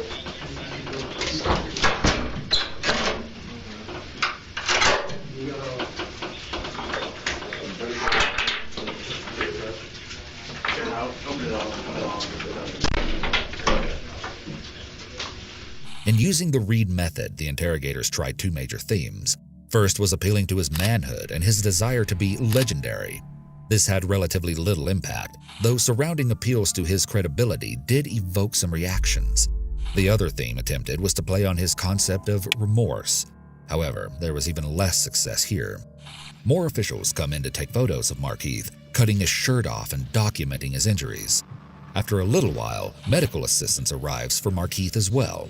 Markeith was treated at a medical center for about 20 hours before being taken to Orange County Jail. And then, on January 19th, bright and early, he had his first court appearance. On charges related to Sade's death, that is. As far as legal trouble goes, this was far from Markeith's first rodeo. Markeith did have a history of criminal activity, going back 2 decades. In 1995, when Markeith was about 20, he had been arrested on a murder charge, which was later dropped because a witness lied about key information. Then in 1998, he was accused of battery on a law enforcement officer and spent 4 years in jail. Markeith attacked at least one guard while doing time for dealing drugs, and in 2010, he was caught with homemade weapons while in federal prison, which he said were 2 shanks for protection hidden in his hair. While behind bars, he pleaded guilty to cocaine possession from a prior case. Markeith got out of jail in 2014, and in 2015 he got married, but within 6 months of the wedding he faced domestic violence charges against his wife, although they were dismissed. All in all, records show that Markeith has been arrested 20 times since 1994. But despite all the experience Markeith had being in the courtroom, he was quick to make a bad impression on officials during the first appearance for Sade's case. Markeith started out by declaring that he will be defending himself in court. Choosing to represent himself was a bold choice. Markeith may have had some grandiose traits, believing that he was so superior that he could do better than a lawyer. He may have enjoyed the feeling of power as well as the attention. On the other hand, it's also possible that Markeith had such a mistrust in authority that he felt he couldn't rely on a lawyer to be on his side. It's clear that nobody really thinks this is a good idea. But as the conversation goes on, Markeith gets fed up and starts interrupting, cursing at the judge repeatedly, as you can see in this clip. Okay, so here's what I'm going to go ahead and do. Well, first of all, I got questions to ask. You're here for first appearances on a warrant, sir. Y'all making up like I just went in there and shot this girl, endangering my family. Okay, a judge is what if other people want to do something back? Y'all portray this to the news people like I just went in there and shot this girl when there was other guns found on the scene. And all kinds of guns were pulled on me first, but y'all acting like I just went in there and shot her. Her little brother got dropped off while me and her was standing there talking. So there's all kind of other shit that happened before y'all just put on the news. Oh, I just went there and shot this girl, got my family at danger. So no, I wasn't coming in right Thanks then. for requesting, Mr. Markeith goes on an angry rant about the fact that others were arrested in connection to his search, which he feels was unfair because he says he was doing everything himself. I'm not finished talking because y'all been making up shit the whole time. And then y'all make up stuff on my family, lock them up. It appears that it's important to Markeith to make it clear that no one helped him while he was on the run. This may have been an egotistical motivation as he wanted to take all the credit, that he did everything by himself. Alternatively, he may have wanted to protect his family or friends from getting in further trouble. While psychopaths are unable to form emotional connections to others, sociopaths may form some meaningful relationships. All right, here's what I'm going to go ahead. I didn't receive nothing from nobody. I was out there by myself. How in the hell anybody helping me doing anything? I went to Walmart myself to buy food. Wasn't nobody doing nothing for me. Now, the three people in question here are actually Markeith's former manager at a place called Texas Fried Chicken, who was alleged to have given Markeith food, Markeith's niece, who was believed to have picked up money for him, and one of Markeith's ex-girlfriends named Jamise, who was thought to have collected rent money from a woman at Markeith's apartment and planned to pass it on to him. Some have called these arrests into question, wondering if they were truly justified, or if these people were unfairly detained in a ploy to lure Markeith out of hiding, which has just been another popular talking point in this convoluted case. In his final note of the court appearance, Markeith brings up his injuries and says there was no reason for the violence he endured. And then when they had me in the hospital, the Channel 9 News sent out there waiting for me to come out to see what they did for me. Or they done took my eye. They done broke my nose, broke my jaw. They did until I resisted, but I crawled out to the mother road. So how did I resist? I ain't resist shit. They just did that shit. They tried to hide it from the news people, but I'm here right now. Corrections, I think we've established everything we need to do in a first appearance hearing. He can be taken after he signs. Have him sign the no contact. Following Markeith's claims that he was beaten by the officers apprehending him, the Orlando Police Department released the helicopter video you saw earlier, which appeared to show one man kicking Markeith during the arrest. Police Chief John Mina held a news conference to address the content of the video. He says that officers were concerned that Markeith could have been hiding something within his body armor because of the way he was struggling as he crawled on the ground. Furthermore, Mina asserted that Markeith didn't comply when he was told to put his hands behind his back, which was one of the reasons force was used. It is reported that the officers kicked and punched Loyd in the face and struck him numerous times with the muzzles of their rifles, causing cuts to his face and back and a fractured eye socket, which required surgery. Markeith ended up losing that eye as a result of the injuries. The state attorney's office determined that these actions met the definition of deadly force, or force which was likely to cause death or great bodily harm. All the same, according to the Orlando Sentinel, the state attorney's office cited Florida's Stand Your Ground law and ultimately found that the use of force was lawful and justified. Markeith soon made his second appearance, where he was once again combative with the judge, and for some bizarre reason, he at first ignored her, denied he was Markeith Loyd, and then started asking who she was. Sir, you're here for the charge of murder of a... There ain't no Markeith Loyd. Who are you? All right, you're here for murder of a law enforcement officer. attempted murder of a law enforcement officer, carjacking with a firearm, aggravated assault may I have your name, please? with intent to commit a felony, and finally, possession of a bulletproof vest and commission of a felony. Markeith likely felt very powerless in court, so trying to turn the tables on the judge was his way of exerting control. There is little that Markeith can control in his life at this point except for his own words. Interrupting the judge or refusing to answer her questions was his attempt to take charge of the situation. Mr. Loyd, do you want the services of the public defender? I'll ask you again. Mr. Loyd, would you like a public defender appointed to represent you? You have a claim against him. May I ask who your name is, ma'am? All right, I'm finding he didn't fill out any paperwork corrections. It's my understanding he didn't want to, so I'll go ahead and find that he's waived his appearance for today. Record, please, ma'am. His first appearance is over. Good luck to you, Mr. Loyd. That conversation was certainly less than friendly, and unsurprisingly, a third court appearance didn't go much smoother. Markeith wore a bandage around his head and left eye, and he cursed at the judge again, saying, "I'm here for what? Resisting arrest? And this is what happened to me. Q." Nonetheless, a judge eventually ruled that Markeith was competent to represent himself.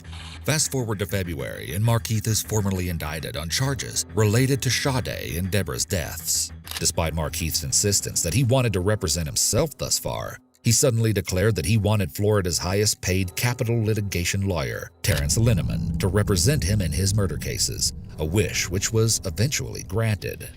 And this brings us to the second half of today's story, the murder trial. In researching this case, I always knew I wanted to analyze the interrogation footage you saw earlier. But the deeper I dug into this trial, the crazier things got, and I realized that the information revealed in court might just be the most intriguing part of the entire case. First of all, reports say that in the months leading up to the trial, Markeith went on a rampage in the Orange County Jail, violently ripping phones off the wall, breaking glass, and destroying a TV and iPad. Authorities say they couldn't get close enough to even use pepper spray.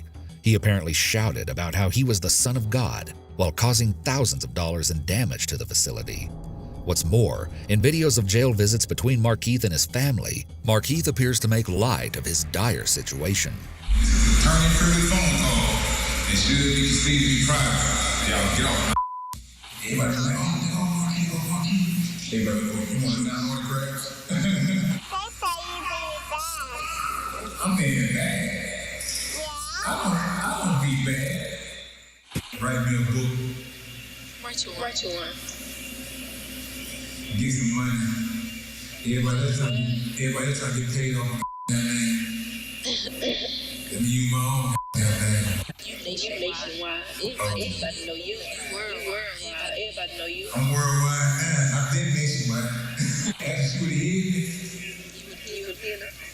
She said you already know food. I was in the woods. I was everywhere. I was sleeping out on the bus stops. What? Yep. I was doing everything right to stay out there. I was working my ass off, doing right. He said he was doing everything right, doing right, and everything went wrong. This is crazy. Get involved with the wrong people.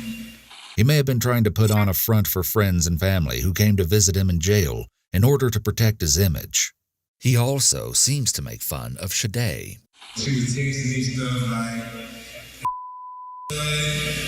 you like me, too much you want a family with me. I'm with your baby, you gotta worry about the baby no more, and this and that. I'm like, man, you tripping. So she won't be tripping, not me. Cause I'll leave them as going on with my business. Finally, in late 2019, the trial concerning the Sade Dixon case began. During his testimony, Markeith revealed details about his short-lived but turbulent relationship with a young woman, and his words are extremely telling. After getting out of prison, Markeith was working 4 jobs, and he went from being homeless to being able to rent a place of his own. Soon, he was excited to include Sade in his new life, but he says when they started talking, he asked her, "What else you got to offer? What's your credit score?" You see, Markeith had some very strict guidelines of what he wanted his partner to be like. The first time he picked Sade up to hang out in person after chatting online, He had some distinct opinions on her clothing choice. When I first picked up, she came out and she had on some shorts, booty shorts. So I was gonna say something, but I didn't say anything. A queen don't dress like that. You're exposing yourself to the world. We can see already that Markeith has a tendency to think he knows what's best for his romantic partners. Nonetheless, the relationship was budding, and Markeith says when they were about to have intercourse, she told him not to use protection. From that point, their relationship progressed quickly, and they started to move in together. Markeith goes on to say that Shade wanted to study to become a real estate agent, and then later on an OBGYN. He started taking her to school during the days and working his delivery job at nights. But he claimed Shade started to think he was messing around with other women while she was in class. Therefore, Markeith started sleeping in the car in the parking lot when Shade was in class. Just from these anecdotes alone, it is clear to see that their relationship was toxic and built on a very shaky foundation from the very start. Markeith says they soon found out that Shade was pregnant, and they even went live on Facebook to show friends their sonogram appointment. But then Markeith calls attention to something really interesting. A lot of people didn't pick up on it, but she live. She got the phone now. She's live. We get in the car. Then she was like, I need to check. I need to check when I conceive. What did that mean to you? I feel like she was pregnant before I got with her. Okay. And how'd you feel about that? I didn't care. I wanted a baby. Yeah. Markeith explains that since he's a convicted felon, he can't adopt a child, and he really wanted a baby to raise, even if it potentially wasn't his. His fixation on controlling her behavior only grew stronger. Now, one of his requests was understandable. He didn't want her to smoke weed while pregnant. Markeith spoke about why he started feeling especially adverse to drug use. I was in the car, I smoked with her, and it had my whole body hurting. So I'm like, oh my God, my whole body was hurting. I'm like, Shade, you got this. I thought it was a sign from God, because if we just doing this to a grown person, what you think is doing to a fetus that's trying to develop a brain? Markeith began to suspect more and more that Shade was smoking marijuana during her pregnancy, which became one of his biggest concerns. But Markeith's worries about Shade's lifestyle didn't stop at drugs. He also started instructing Shade not to eat meat. He supposedly hadn't consumed any himself in 10 years, saying that he doesn't believe in killing God's creations. I don't eat meat. I don't believe in death, so I don't believe in killing God's creation. So I feel like God made animals just like he make us. We all the same flesh and blood, so I don't eat flesh and blood. Markeith even says he received signs from God that he shouldn't eat meat, and this next clip shows the unorthodox way this happened. I was in prison in Colorado. I was inside a mountain, and so I came out one day. I looked. I just see so much life. I see so much green, the trees, the earth, and then it hit me. I'm like, damn. So I felt like God was sending me the sign, like, this what it is. It's unclear if Markeith is describing a hallucination in which he was inside a mountain, or whether he is attempting to describe a real situation he experienced. Hallucinations can be caused by a mental health disorder, but they can also occur as a result of drug use. So it hit me. When nature is alive, it's green. The grass and the trees. When nature is dead, it's brown. And they say you are what you eat, so you really are what you eat. So if you take in death, death go follow. When you start eating how God created you to eat, your feces is going to come out green. Markeith says he feels like he gets signs from God all the time. Markeith's unique moral system also presented itself in more questionable ways. Once, when Shade misled Markeith, he grabbed her by the neck and pushed her down in anger. Later on, though, he felt like what he did was wrong. He cut his long dreadlocks as a show of self-punishment. Things continued to go downhill, and eventually the relationship soured to the point where Markeith decided he wasn't too sure if things were going to work out with Shade. However, he didn't want to leave right away because he claims her family wanted her to get an abortion, and as he didn't agree with that, he had a plan. He would wait until she was 6 months pregnant to leave her so that she wouldn't be able to terminate the pregnancy. Interestingly, Shade's mother denied the claim that she had suggested an abortion to her daughter, and Markeith even admitted on cross-examination that he had only heard this secondhand from Shade. Markeith really kept harping on how much he had wanted this child. In fact, Markeith didn't just have a rough idea of what he was going to do to keep the baby. He had a whole plan laid out. Markeith explained that he cheated on Shade with one of his ex-girlfriends once. And, long story short, Markeith planned to raise Shade's child with this ex-girlfriend as a plan B. One day, she went somewhere. By this time, she just lied. She was lied about so much stuff, so I didn't trust her. So she went somewhere, so I called Janice. So she was like, where your girl at? I said, I don't know. She probably with somebody. I don't know. Me and Janice went and had sex. And so that's when I told him, like, man, well, me and you go get back together. I'm like, I'm gonna give her 6 months to get her stuff together. I said, she got her stuff together, I'm gonna stay with her. I said, if she don't, me and you go get back together. Because at 6 months, she ain't gonna be able to get her abortion. So then she was like, all right, bet. So I had to make the future plans for Janice to be the mother. It seems that Markeith had 1 foot in and 1 foot out of the relationship with Shade. And this infidelity would end up being one of the last straws in the crumbling relationship. But one of the most heartbreaking parts of this footage is when Markeith talks about Shade's children. He describes a trip they all took together to a lake shortly before Shade's death. But Markeith's anger grew because he felt like Shade was distracted from outing with her kids, and he claims it was because she wanted to go smoke pot with friends. I said, why you just sit there lying in my face like I'm some fool, like I don't know you high? I said, you see, you started this trash. Why these kids around here?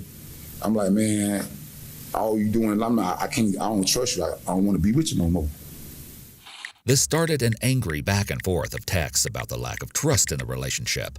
Shade ended things on an amicable note, though. After Markeith dropped her off, Shade wasn't responding to him for a while, and so he sent her some long-winded texts telling her she could do whatever she wanted with her life, but he wanted her to keep the health of the baby in mind. And then, on December 13th, about an hour before the shooting happened, Shade responded to Markeith's messages saying, "Don't expect no baby." He interpreted this to mean she was getting an abortion. Shade texted Markeith screenshots of his Facebook conversation with another girl and called out that he went on live from a strip club with other girls within the 2 days after they broke up. And that's when Markeith headed over to Shade's house. And in this murder trial, right off the bat, it became clear that there were 2 very different accounts of what happened the night of her death. Up until a certain crucial point, the opposing sides told a relatively similar story. Shade and Markeith were in the midst of a heated confrontation, the unborn child and accusations of infidelity being the main topics at hand. At some point, Markeith admitted that he had hooked up with his ex. They were speaking outside of Shade's home, but she suddenly went back inside before re-emerging and calling him to the side of the house. It was then, Markeith says, that he realized she had retrieved a gun. That had been given to her as a gift. She took it downstairs and went back outside. Sometime after that, the defendant took the gun away from her. Taken aback, he pulled out 2 guns of his own, which he says he always carried after being robbed, and prompted the girl to hand over her weapon. According to Markeith, Shade did what he said and dropped it. But instead of dropping it carefully off to the side as he claims he instructed, he alleges she didn't listen and instead extended her arm out front to drop the gun, which caused him to panic, and he squeezed his trigger. The whole world screeched to a halt as both parties processed what he'd just done. However, the weapon luckily didn't fire. Markeith quickly retrieved Shade's gun and put it into his pants pocket, which would seem like hopefully the end of an explosive situation. But then Shade's brother, Ronald Stewart, came outside to see what was going on. He had heard the commotion and wanted to defuse the dramatic and increasingly dangerous confrontation. Markeith says he tried to explain that Shade had started the altercation and that they were fine on their own and didn't need help. However, here's where the 2 versions of the story diverge. Markeith's lawyer said that Shade taunted Markeith by saying that Ronald could beat him up. My brother can whip your ass. Within a few minutes of that statement, her brother attacked Markeith Loyd. Markeith claims he turned his body to show Ronald that he had taken Shade's gun and tucked it in his back pocket. But he alleges that Ronald took the opportunity to attack, and a scuffle ensued, as demonstrated in this clip. Okay, you got the gun cuffed, okay? And where is this hand? I'm turning like this. Oh, you're turning like this? And then show me what he does. Not me, him touching. Markeith says at some point Shade's gun fell out of his pants where he had stashed it, and that he was scared for his life and afraid that Shade had picked it up and rearmed herself while he fought Ronald. And so Markeith went into what he calls warrior mode and just started shooting over and over again, hitting Ronald in the chest and both thighs in the process. The prosecution, however, instead asserts that when Ronald came outside, he simply told the fighting pair to break it up and talk another day before he and Shade turned to go back inside and walked onto the porch. However, they say the door was locked and allege that Markeith did the following. The defendant, who had moved to the end of the driveway, then came up and stood just off of the concrete walkway in the yard. He reached into his hand warmer part of his jacket, pulled out a Smith & Wesson .40 caliber semi-automatic pistol that he had brought with him. He said, "Nah, she ain't going away. She's not going with you." She cocked the gun, he pointed it, and he fired. The prosecution says the first round hit Ronald in the abdomen, causing him to fall down onto the porch. They say Markeith approached the porch, firing, hitting Shade several times before she fell as well. Ronald Stewart was laying on his back. He walked over, stood over Ronald, shot him a couple more times, left, and just walked out to his car. Ronald himself testified in court that Markeith was standing a little ways away from him and pulled out the gun unprovoked while Shade was banging on the door trying to get inside. He did his motion to, I guess, put the bullet in the chamber. Before he did that, I was like, "It's not that serious, bro." And I had my hands up like this.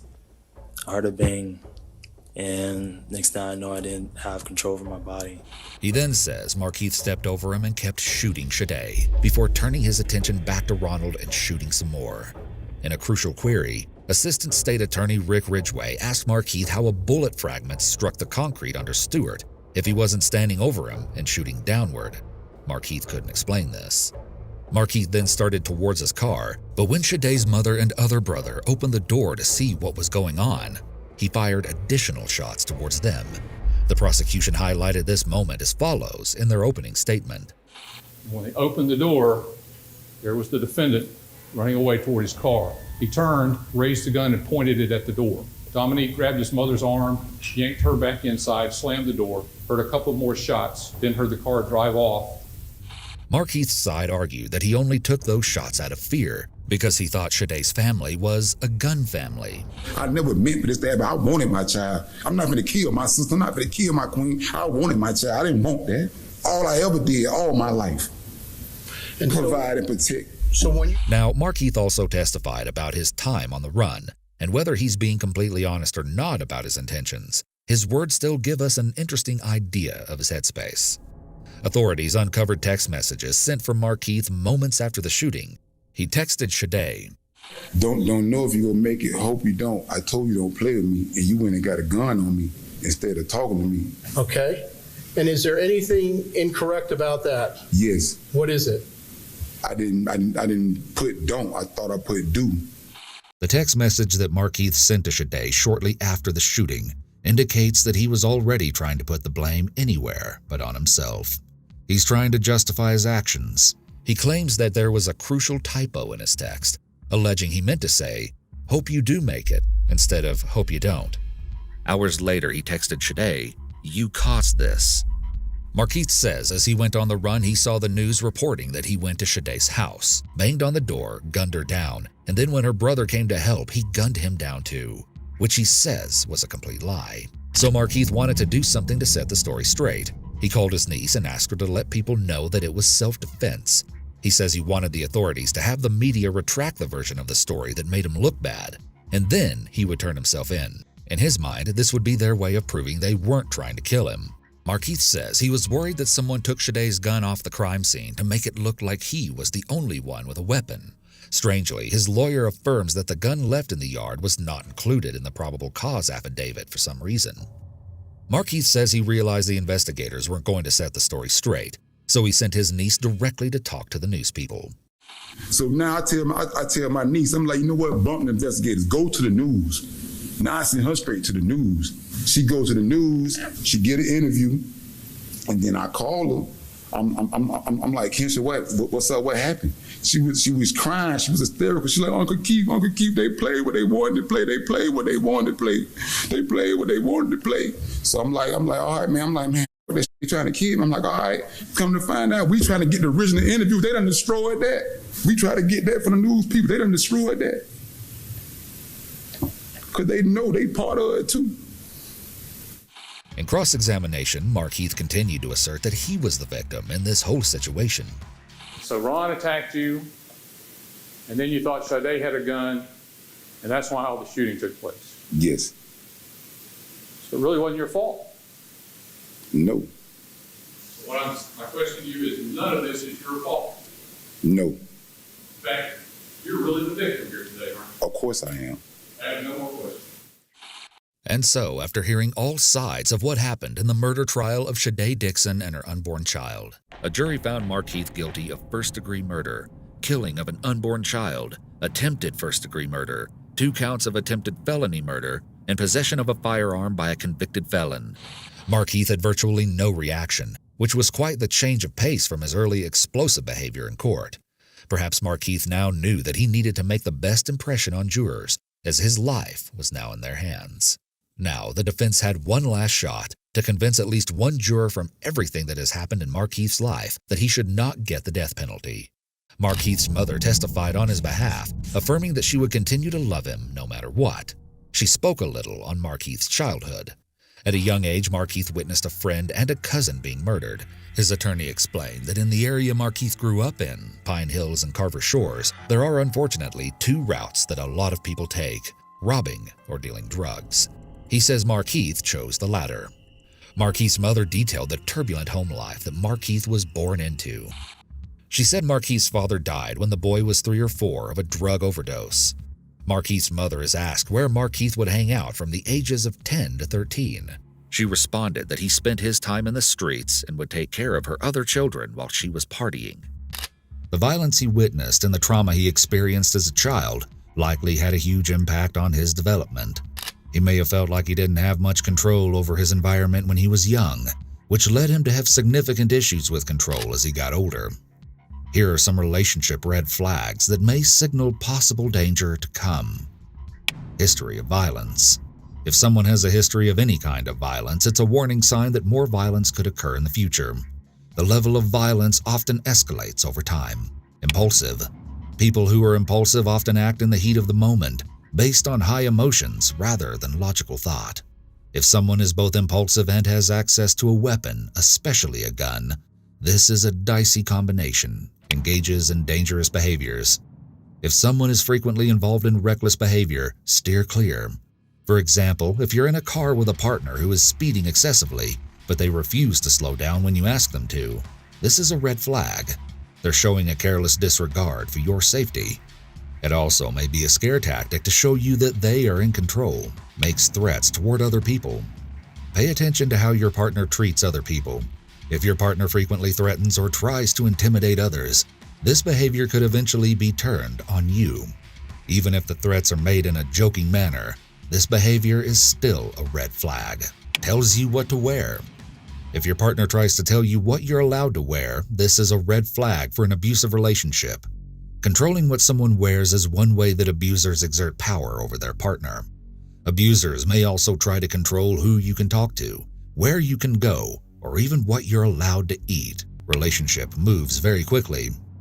Abusive relationships often go from 0 to 100, with couples becoming very serious very fast, possibly moving in together or getting married in a short amount of time. The abuser may be very charming in the beginning phase of the relationship, and the partner likely feels flattered by all the attention. Now, this next part I found really shocking. Apparently, Markeith got kidnapped once when he was about 17, leading to some pretty severe injuries. The beating Markeith received in this instance reportedly lasted 4 hours, which is reported to have contributed to his PTSD and paranoia. Markeith's mother also spoke on him going to a mental institute at age 9. She says he was almost killed in prison when someone stabbed him with an ice pick close to the heart, which added to his paranoia about people coming after him. One of Markeith's sisters also spoke up to say that Markeith often acted as a protector in their formative years when the children's mother was absent, that he would steal food and belongings for the other kids on the nights they had to go hungry, and pay the lights and water bills to get them reconnected. 2 doctors testified during the trial. The first diagnosed Markeith with grandiose and paranoid delusions, which he said was important because this can precipitate violence. So he gets targeted and arrested more often than others, and he used to run the entire city of Orlando, and real quickly I'm thinking, these are odd or unusual thoughts. A clinical psychologist also took the stand to say that Markeith suffers from PTSD, possibly resulting from childhood beatings at the hands of his mother, or the robberies he was the victim of during his time as a delivery man. Markeith testified that one co-worker got murdered working this same delivery job. Those were the main points that were presented in a bid to make the jurors sympathetic to Markeith and spare his life. And then finally, it was time for them to decide. Should Markeith spend his life in prison or be sentenced to death as punishment for the lives he took? The judge advised everyone that there would be no outburst when the verdict is read. In this tense clip, everyone holds their breath as the big moment takes place.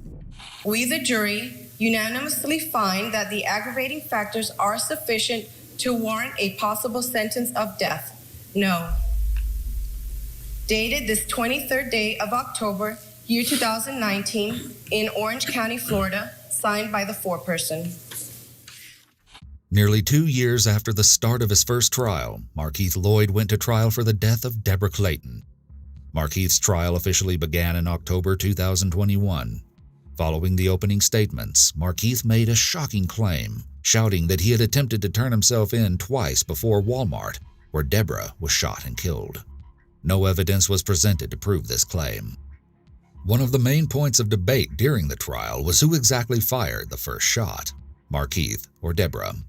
The defense claimed that Markeith saw a gun in his face as he left the store and thought he was going to be shot, so he ran. He says he didn't know the gun belonged to a police officer at the time. He also claimed that he was not holding a gun at the time when Deborah fired at him, and that he only pulled his gun out and returned fire after he heard a shot, claiming that he was defending his own life. However, it was made clear that even after an investigation, it was unknown beyond a reasonable doubt who actually fired first. During closing statements, Markeith made sure his feelings were heard as he shouted, "They're lying." Yet on November 3rd, he was found guilty of the first-degree murder of Lieutenant Deborah Clayton. After his conviction, prosecutors then filed to seek the death penalty.